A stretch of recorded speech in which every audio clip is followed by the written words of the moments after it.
बियो जोंनि थाखाय गोजोननायनि बाथ्रा जे दिनै बिथांमोननि फेमिलिया लुपसानजाब फेमिलि होनो आरो चय लुपसानजाब होननाया मंगोलियानि सासे बिराद गिदिर एजुकेशनिस्ट जायखौ सारा मंगोलियानि मानसिफ्रानो मोनथिगौ बे जोबोर सन्मान होजानाय मंगोलियायाव आरो बे फेमिलिनि नैबे बिजामादै गिदिर नैबे जाबाय जोंहा लुपसानजाब जायनि नामै बे न'आ दं बा न'नि बिगोमा बे जाहैबाय बिसि जाय एजुकेशनिस्ट आरो बे जाहैबाय बिनि फिसाला आरो बे बिहामजो गतिके बिथांमोना गावसिनि न'खौ दिनै चय लुपसानजाब बड'लेण्ड हाउस माने चय लुपसानजाबनि बड'लेण्ड हाउस होननानै बे न'खौ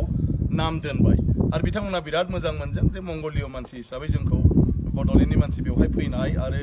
बिसोरजों सम्पर्क लाखिनायखौ बिसोर होनदों बे न'खरा दा जेब्लायबो बड'लेण्डनि थाखाय आसामनि मानसिफोरनि थाखाय बियो माने खला जेब्लाखि फैयो बेवहायनो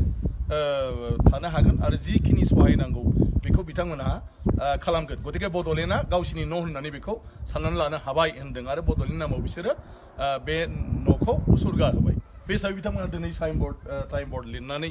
आंखौ खावलायनानै इमारजेन्सि एसेब्लाबो जों गोजोननायनि बेखौ खालामलां होनायखाय आं दिनै फैदों आरो बे जोंनि थाखाय बिराद गिदिर सन्मान मान आं सानो इन फिउचार जोङो मंगोलियायाव आरो बहुतखिनि जोङो खामानि मावनो हागोन दा आङो बिथांमोननिफ्राय एसे फंनैसो बिबुंथि नैबे बिजामादै बिथाङा डिप्ल'मेट माने